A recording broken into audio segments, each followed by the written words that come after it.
Un manoir à l'abandon. Dès qu'il a quitté son ami, le narrateur se rend au château muni d'une lettre qu'il doit présenter au gardien. Le manoir semblait abandonné depuis 20 ans. La barrière, ouverte et pourrie, tenait debout on ne sait comment.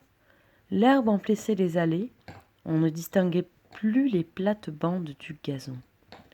Au bruit que je fis en tapant un coup de pied dans un volet, un vieil homme sortit d'une porte de côté et parut stupéfait de me voir. Je sautai à terre et remis ma lettre.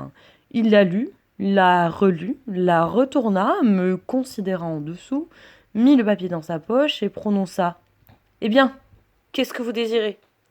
Je répondis brusquement « Vous devez le savoir, puisque vous avez reçu là-dedans les ordres de votre maître. Je veux entrer dans ce château. » Il semblait atterré. Il déclara « Alors vous allez dans sa chambre ?» Je commençai à m'impatienter. « Parbleu, mais est-ce que vous auriez l'intention de m'interroger par hasard ?» Il balbutia. « Non, monsieur, mais c'est qu'elle n'a pas été ouverte depuis la mort.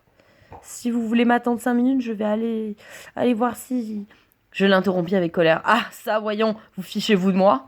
Vous n'y pouvez pas entrer, puisque voici la clé. » Il ne savait plus que dire. « Alors, monsieur, je vais vous montrer la route. Montrez-moi l'escalier et laissez-moi seul. Je la trouverai bien sans vous. »« Mais, monsieur, cependant... » Cette fois, je m'emportai tout à fait. « Maintenant, taisez-vous, n'est-ce pas? Ou vous aurez affaire à moi. » Je l'écartai violemment et je pénétrai dans la maison. Je traversai d'abord la cuisine, puis 2 petites pièces que cet homme habitait avec sa femme. Je franchis ensuite un grand vestibule, je montai l'escalier et je reconnus la porte indiquée par mon ami. Je l'ouvris sans peine et j'entrai. L'appartement était tellement sombre que j'y distinguai rien d'abord. Je m'arrêtai, saisi par cette odeur moisie et fade des pièces inhabitées et condamnées, des chambres mortes.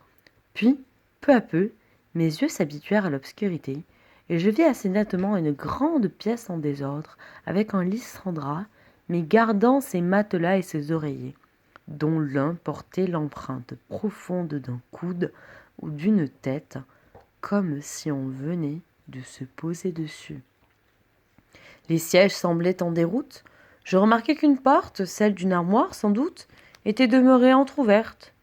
J'allai d'abord à la fenêtre pour donner du jour et je l'ouvris, mais les ferrures du contrevent étaient tellement rouillées que je ne pus les faire céder. J'essayai même de les casser avec mon sabre, sans y parvenir. Comme je m'irritais de ces efforts inutiles, et comme mes yeux s'étaient enfin parfaitement accoutumés à l'ombre, je renonçai à l'espoir d'y voir plus clair, et j'allai au secrétaire.